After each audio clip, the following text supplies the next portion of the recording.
અંતનો પણ અંત હોય છે, અહીંયા ક્યાં કોઈ અનંત હોય છે? સાહેબ, પાનખર તો એક ઘટના છે, બાકી અહીંયા 12 માસ ક્યાં વસંત હોય છે?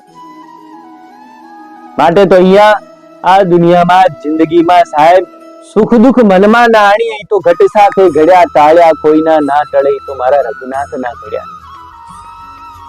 અહીંયા તો બધું તમે ઈચ્છો એ પણ થાય, તમે ન ઈચ્છો એવું પણ થાય. સાહેબ, કલ્પના બહારનું થાય એનું નામ જ છે.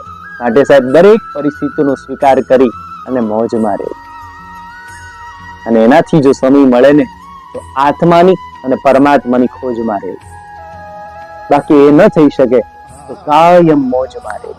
પ્રસન્ન ચિત્ત પરમાત્મ દર્શનમ. જેનું ચિત્ત પ્રસન્ન હશે એના ચિત્તમાં એને પરમાત્માના દર્શન સાચું. જય સિયા.